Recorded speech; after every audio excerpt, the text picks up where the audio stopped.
You're watching Channel 4 WSM-TV, Nashville, Tennessee. From Channel 4 News, this is the Scene at 10. Dan Miller with news, Bill Hall with weather, and Charlie McAlexander with sports. Good evening. In tonight's news, a standoff in local firefighters negotiations. British authorities are breathing a lot easier tonight. And later, this report. Breast cancer. Doctors say they don't know what causes it, but say they have a cure. I'm Leslie Nickel, and I'll be looking into the issues surrounding breast cancer in the three-part series, Without Petals, Still a Rose. The first part tonight on the Scene at 10. In sports, the sounds continue to roll, and in weather, another chance for area showers. It appears Metro firefighters have put aside immediate plans for a strike tonight to concentrate on another meeting with city negotiators tomorrow. Both sides sat down for an all-day bargaining session today, as Alan Griggs reports. It was believed by most to be a crucial meeting. When last they met, leaders of the Firefighters Union had unceremoniously dubbed Metro's pay proposal garbage. But if today was to bring changes in the negotiating, it wasn't because of Metro. The Labor Committee stuck by its 16% raise proposal from most firefighters. But Union President Doug Horn countered with his own proposal, amounting to 28%. Reaction was quick. And I think for this committee to recommend anything beyond what we've already recommended, to look at 28% increase is absolutely impossible at this time. Horn was equally concise. And to make it brief, Madam Chair, it appears to me, I say this with all seriousness, apparently we've reached a stalemate in our negotiations. But that was 30 minutes before the meeting ended. And in 30 minutes, Horn seemingly had a slight change of heart. You say maybe you can be flexible? From a pure practical business standpoint, we will have to take that into consideration, yes. What was accomplished today? Probably very little, except a decision to meet once again tomorrow in what has now become a series of meetings designed to offset a possible Metro firefighters strike. Alan Griggs, Channel 4 News. Metro police officers were put on standby until further notice this afternoon by Metro Police Chief Joe Casey, and the reason, the ever-growing threat of a firefighter strike. Several key top-ranking police officers were given copies of a state law as it relates to riots and related offenses which might arise out of a possible strike. As part of a contingency plan developed over a month ago, Metro police officers will work 12-hour shifts with all days off canceled if a strike becomes a reality. But as far as police officers acting as firemen in the event of a strike, Metro Police Chief Casey said it won't happen. Federal and state police are still searching for a man and a woman who robbed the First Federal Savings and Loan Association in Waverly, Tennessee this afternoon.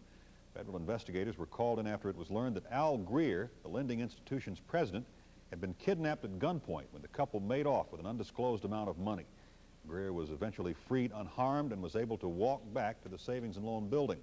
Police have not made any arrests as of yet, but say they have a number of leads and believe they know the identities of the two robbers, who are both believed to be from somewhere in Texas. The Iranian hostage crisis ended in London today in what some are calling a brilliantly executed operation by British commandos. John Cochran has that story.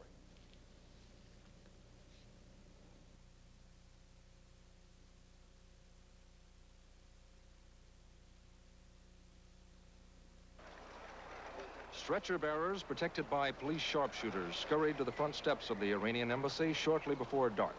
At this point, British officials knew that Iranian Arab gunmen had shot to death 2 hostages and that they were threatening to kill 1 more hostage every 30 minutes. One of the dead hostages was taken away. 20 minutes later, Royal Air Force commandos from the Special Air Services were spotted on the balcony. The British cabinet had made the decision to send in these troops, who the British regard as their version of America's Green Berets. Then, an explosion.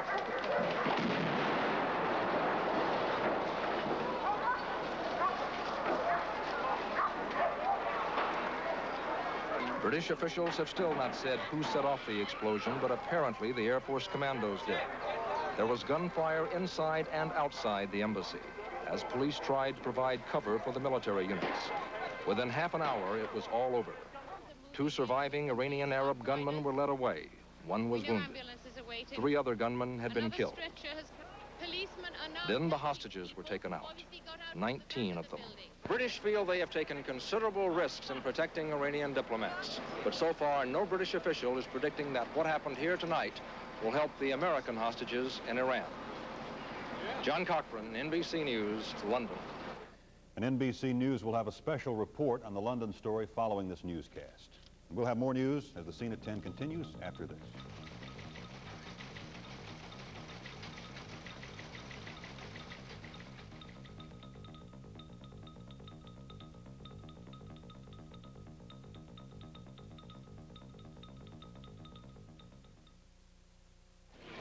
This is WSM Nashville. Part of the NLT family is a late-night friend to millions. I can listen from Greensboro to Green Bay. And part of it is just like old friends. And part of it is making a lot of new friends. Proud that the Opryland Hotel earned a mobile 4-star rating. And they're all part of NLT. Expect a little more from us. We're more than you expect. We're NLT. Despite all this talk about new tampons, many women have found that Tampax Super Plus gives us super comfort in a super plus protection. Now that's a real plus. And it's been proved by women just like you and me in doctor-supervised tests. Remember, Tampax Super Plus, proven by women in doctors' supervised tests to give super comfort in a super plus protection tampon. Fabulous.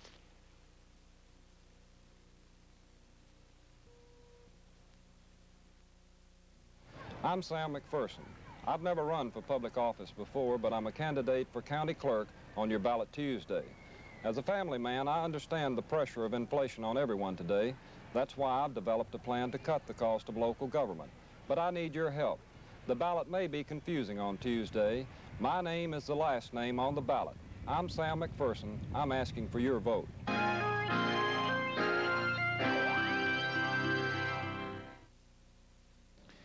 Republican presidential candidate George Bush made a brief stop in Nashville today to campaign for tomorrow's presidential primary.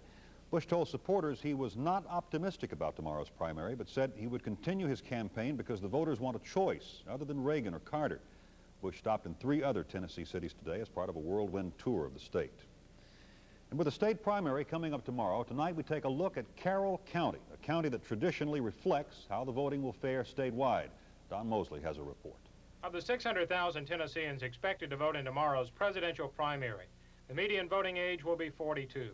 The voters in Tennessee are almost equally split between white-collar and blue-collar. Blacks make up only 16% of the voting population in Tennessee. 4 years ago, Jimmy Carter swept 78% of the vote in the Democratic primary. The real contest in the primary balloting was between Republicans Ford and Reagan. Ford won, but barely. This is Carroll County, Tennessee's bellwether county. What that means is that voters in Carroll County generally parallel statewide results. For instance, 4 years ago in the Republican primary, Gerald Ford and Ronald Reagan ran a dead heat here. Both men got 755 votes. Jimmy Carter, as he did statewide, ran away in Carroll County. No other candidate even came close. But in 1980, the presidential primary, as it is across Tennessee, is very small news in Carroll County. Voters here will cast presidential ballots tomorrow, but of more importance locally is a sales tax referendum designed to pump more revenue into Carroll County schools. But it's how this county will vote in the presidential primary that is so intriguing.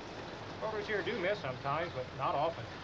There's Democrat James McLemore and Republican Parnell Taylor. Like Taylor, McLemore believes his candidate will win tomorrow and in November. Well, we're going to try to carry it for Carter, but of course, you know, lots could be going between now and then, you know. I mean, lots of things can be decided. Hostage situation can be cleared up, and lots of things can happen between now and then will make a difference. What do you think is the biggest issue as far as the presidential race is concerned in Carroll County? Well, I think the economy is. That everybody depends on a living, you know, and I think that if the farmers have a good crop year and the prices are up, I think that will make a whole lot of difference there. But if you look ahead, though, to November, and you assume that it is Carter versus Carter versus Reagan. You look ahead in November and you have Carter on the Democrats and Reagan on the Republicans. What do you think will happen in Carroll County then? I think it'd be a close race, but I wouldn't be surprised if Reagan doesn't win it. So perhaps the thing to watch and compare tomorrow is just how well Ronald Reagan and Jimmy Carter do in Carroll County. It just could be an omen of what to expect in November. Don Mosley, Channel 4 News, Huntington. Breast cancer is generally acknowledged to be a 20th century disease, but it hasn't really gotten a lot of attention until the last 2 decades. Reporter Leslie Nicholas here with us tonight to begin a 3-part series on breast cancer. Leslie? Thank you, Dan. Cancer specialists are saying that more women in their 20s, 30s, and 40s are dying from breast cancer than from any other disease. In part 1 of Without Petals, Still a Rose, we'll see why some doctors are optimistic about recent work in the area of breast cancer.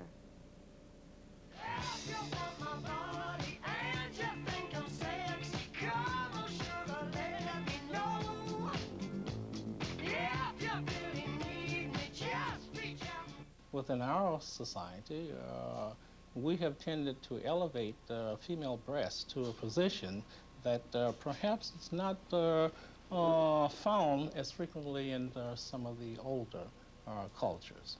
So as a consequence, removal of one or both breasts presents a severe problem for the female. That's come up. But the removal of one or both breasts is becoming a reality for American women in ever-increasing numbers. Statistics from the American Cancer Society show that 1 out of every 11 females born this year will get breast cancer during her lifetime. More women between the ages of 25 and 45 die from breast cancer than from any other disease. Nevertheless, cancer specialists say they do not know what causes breast cancer or how to prevent getting it. It's a strange sort of thing. We have a lot of anecdotal sort of information, but nothing that really turns you on as to what can I do to keep from getting breast cancer. What Dr. Bird says they do know is how to cure cancer. That, he says, can only be done through early detection. So 3 steps. Standing in the shower, in front of the mirror with the hands in the back of the head, then on the hips, and then lying down, and then re-examining both breasts. At Meharry Medical College, Dr. Ronald Fletcher is teaching these women to do self-breast examination. Dr. Fletcher says in medical circles, self-examination is widely acknowledged as the key to curing breast cancer. If a lesion is discovered when it is relatively small, an early lesion, before it's had a chance to spread, then there's good potential that with surgery, that breast cancer may be cured, eradicated by surgery.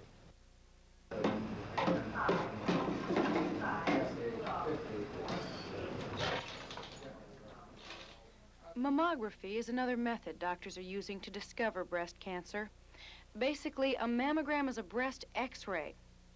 Its benefit, say the experts, is that cancer cells can be seen on a mammogram long before they can be felt. However, radiologists say only a woman who runs a high risk of getting breast cancer should have a mammogram. That's because doctors say the trend today is to use as little X-ray as possible.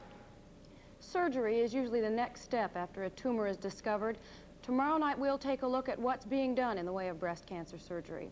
Dan? Thank you, Leslie. We'll see you back out here tomorrow. Weather's next with Bill Hall as the Scene at 10 continues after this.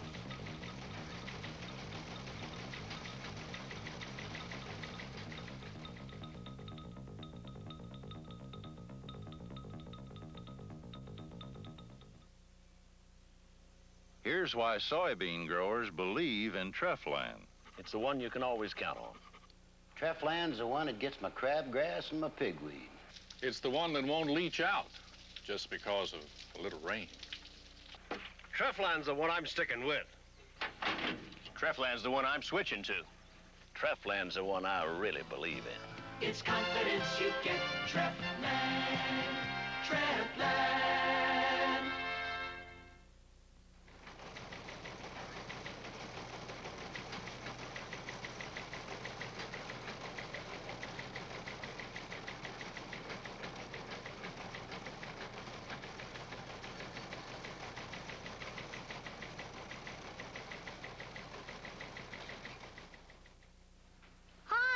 Fletcher Beasley of Third National Bank. Abe Lincoln from Gettysburg. I came for the $5 reward. Oh, please. When you open a new checking or savings account here at Third National, we give you $5. I'll open a savings account. Great! I've even got one with your picture on it. That's A. Lincoln. Could you give me your Gettysburg address? Very well. 47 years Get your $5 reward now at Third National Bank. upon this continent, a new... Because there are unseen dangers in the water, I never swim unprotected. Even in my pool. So, I use Sun Pool chlorine. Look, we chlorinated 2 identical pools, one with Sun, one with a leading national brand. 3 hours later, both look clean, but only the Sun pool is really protected. To prove it, we added algae. See, algae grew in their pool, but Sun is stabilized to protect against algae and bacteria. Up to 4 times longer, so you save money, too. Sun, at better pool stores like these.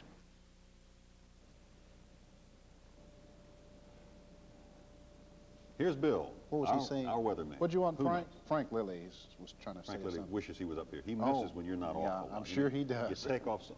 We have a little lights in here. Oh. It's a little dark to you. Boy, geez, I look like Edie Amin. Let's do something with him. Get up there, will you, fellas? Bill's here to talk about the weather. Summertime weather. We got a few showers brewing here and there. Yeah, that's right, Dan. On the afternoon build-up type activity, it's probably going to redevelop tomorrow. We still have a few scattered showers in the area now, but they've greatly diminished during the last 30 minutes or so. So just continued sunny, warm days with those afternoon showers, which are good for the gardens. Could you expand on that maybe a little bit for us? Fill 3 minutes? What? On what you just said. Well, I wouldn't know. It would just bore them. No, but we got to fill 3 minutes here. About 2.5 now. Oh, well, I've got to do all of that. Oh, okay. That's what I was talking about. What are we going to do with him? Locally, during the last 24 hours, the morning low 51, the afternoon high 84. Only a trace of rain at Nashville's Berry Field, but some of you folk out there have gotten a little more than that. Normal rainfall for the month of May is 4.10 inches. The afternoon pollution index moderate, 69. The pollen count extremely heavy, 93. Presently, we've partly cloudy skies and 59 degrees, southerly wind 7, rising pressure, and the relative humidity is 70%. Around the region, temperatures remain in the upper 50s to mid and upper 60s. Here's a look at the surface map and the major map features, and of course the temperatures posted are the expected high readings for cities around the country for tomorrow. As you can see, the Southland and the Southeast will have mild readings once again tomorrow, mid to upper 80s all the way from Florida over to the Gulf Coast, over into Texas, back into the southwestern Four Corners area of the country. Cold front out of an area of low pressure, a storm maker up in southeastern Quebec, will drift through the area, and that combined with a weak high pressure down in the Gulf may trigger a few showers tomorrow afternoon, but it's quite possible that this thing will fizzle out and not cause any significant shower activity at all. We will have a continuation of this high pressure down in the Gulf tomorrow, and of course that means mostly clear weather, except, as we said, for the afternoon buildup of shower activity. Nothing really serious around the country today so far as bad weather. Showers broke out from Texas and Oklahoma across the southeastern United States. Let's take a look at the weather radar. Very few light showers remaining in the area. They've greatly diminished in aerial coverage and intensities, as we said.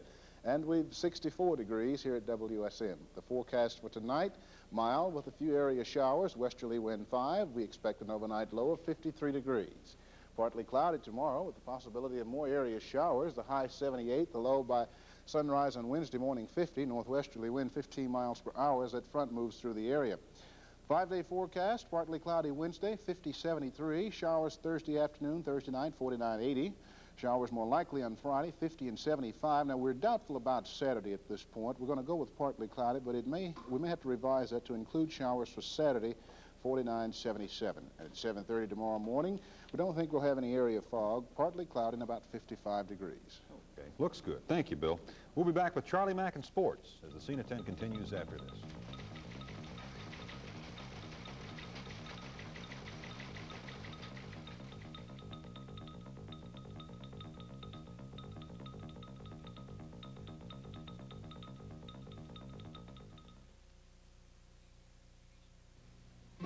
Flour, whole grain wheat and rye, bran and flaxseed meal make Roman meal products light brown and delicious. In each product baked by Roman meal, there's something you can see. The color of the wheat and bran and rye, it's there naturally. You'll find Roman meal breads and other fresh baked products in the Roman meal section.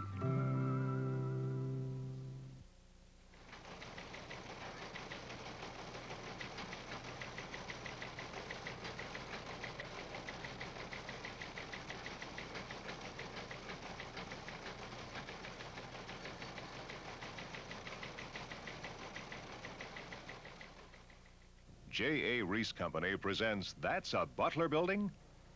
I said pre-engineered buildings were plain. My Butler builder said these slides would change my mind. After each slide, I said, that's a Butler building? I knew they had economical buildings for all kinds of businesses. But wow, they're beautiful too. They sure sold me. That's my Butler building. J.A. Reese Company in Clarksville can build you one. Now that's a Butler builder. It's twice the gift when you give a lady Seiko quartz watch. A gift of beautiful jewelry. A gift of incredibly accurate time. Choose a slim shape, an elegant texture. A superb watch that never needs winding on her wrist or in her jewelry box. Give the world's best-selling quality quartz. Seiko. First in fashion and technology. Time. Seiko watches available at Steve Jackard. Charlie Max here with sports. You're going to do this. Don't do this to me again. No, anything happening tonight? Yeah, the Sounds won tonight. Did Came they? home and won right off the bat and blew away Orlando. So they won like 10 in a row, lost one, and came back in Well, the they start. won, what, 11 in a row, I guess 11 it in a was. row? Yes, and then they lost last night to Jacksonville down there. Well, we probably told your whole story now. Oh, well, we've got some pictures to look at. Oh, okay. As we said, the Nashville Sounds returned home tonight after winning 7 out of 8 games on the road. The Sounds jumped on the Orlando Twins early tonight with a score of 1-0 Sounds in the first. Number 40, Dan Schmidt, slapped this triple to the wall in left center, scoring Buck Showalter and Steve Balboni. That made it 3-0 Nashville. In the second inning, Sounds second sacker Pat Tabler, number 44, homered over the left field wall with Nate Chapman aboard to make it 5-0 Nashville. The Sounds a winner tonight, 10-3, and Memphis lost to Columbus tonight, so the Sounds and Chicks are tied for first place in the Western Division of the Southern League. Only one day game scheduled in Major League Baseball and 7 under the lights. Here's the scoreboard. The only day game, Montreal beat Houston 10-1 in a game delayed by rain for some 3 hours. Ron LaFleur 4 for 5 with 3 RBIs for the winners. It was Philadelphia over Atlanta 7-1. Mike Schmidt 2 homers. A winning pitcher, Steve Carlton, is now 5-1 on the year. In 10 innings, New York beat Cincinnati 3-2 tonight. St. Louis leading San Francisco 9-5 in the 5th. There's a rain delay there. Looking now in the American League, Minnesota over Baltimore 4-2 in the 7th. Chicago leading Milwaukee 9-7. In the 4th, Texas leading Boston 5-1. Underway, Cleveland at Oakland. Vanderbilt will play Auburn Friday in Gainesville in the opening round of the SEC tourney. I talked with Commodore coach Roy Mewburn this afternoon about playing the Tigers, who have a history of being good.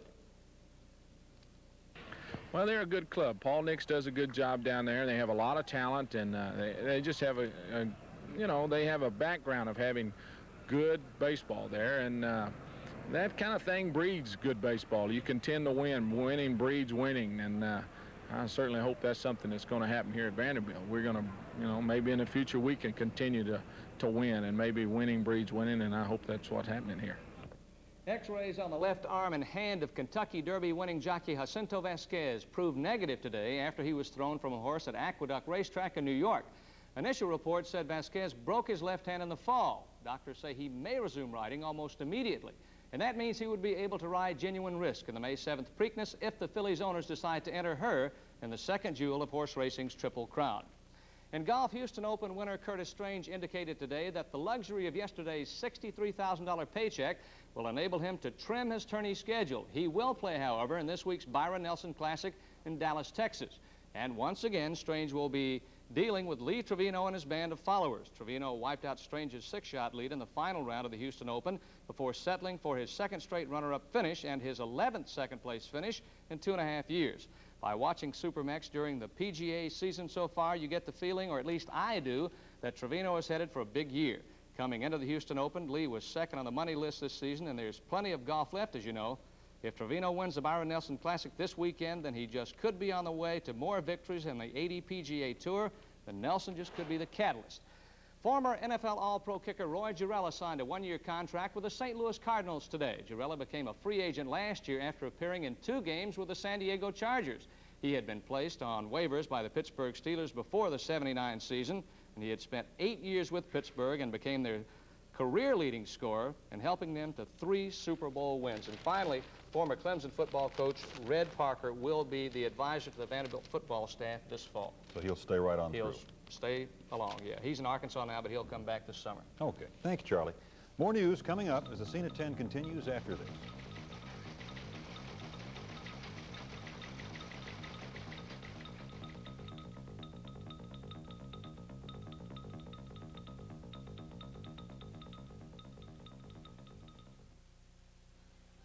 Okay, champ, this is it. You've trained all winter. Now pull! If you need extra muscle to start your mower, then what you really need is an easy-to-pull Lawn Boy. Year after year, Lawn Boy gets you mowing with an easy pull. In fact, about the only mower easier to crank is a Lawn Boy electric start. So this year, don't pull a muscle. Maybe some more push-ups. Pull an easy-to-start Lawn Boy at your Lawn Boy dealer today. Big news from Benjamin Moore Paints. Right now, you can get terrific savings on Benjamin Moore's best house paints. Whether you're buying oil-based Moore's house paint, More Glow Soft Gloss Latex, or More Guard Flat Latex house paint, you'll save big. So hurry down to your Benjamin Moore dealer because this offer is for a limited time only.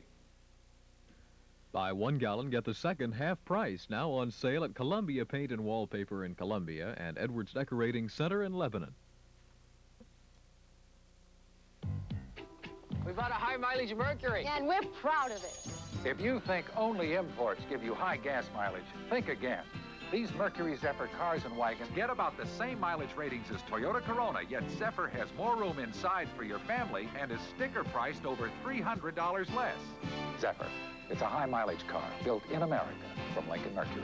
Now that's something to be proud of. We're your Lincoln Mercury dealers. Our pride is shining through.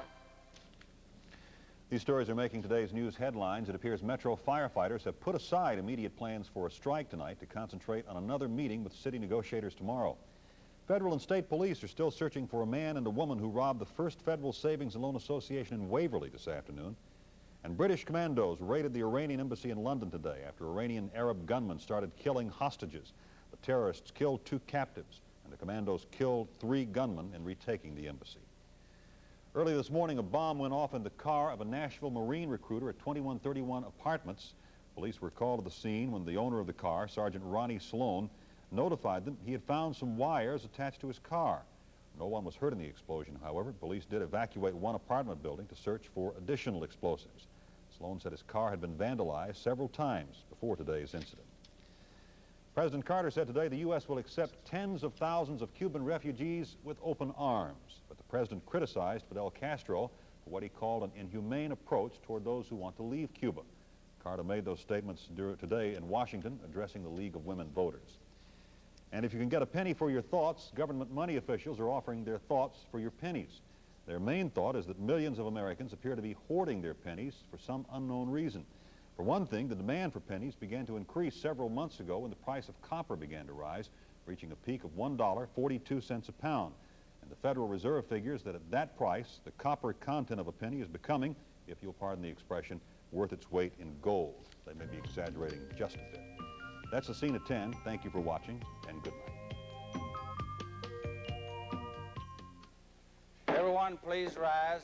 Part 1 of General Sessions Court is now in session. The Honorable Robert Sutton presiding. God bless this court, the state, and the United States of America. Nashville needs a General Sessions judge who knows the law, a judge who is fair and just, a judge with compassion.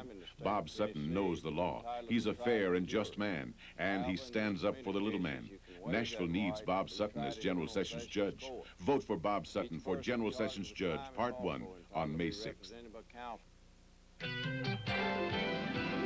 Deep frizz, the frizzies were tame.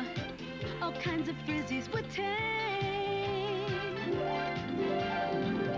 Frizzies don't rate, come on, look great. Deep frizz, the frizzies were tame. Today's team was made for the frizzies with cationic conditioners that defrizz your hair so it's smooth and manageable. Deep frizz, the frizzies were tame. Deep frizz, the frizzies were tame. WSM-TV Nashville.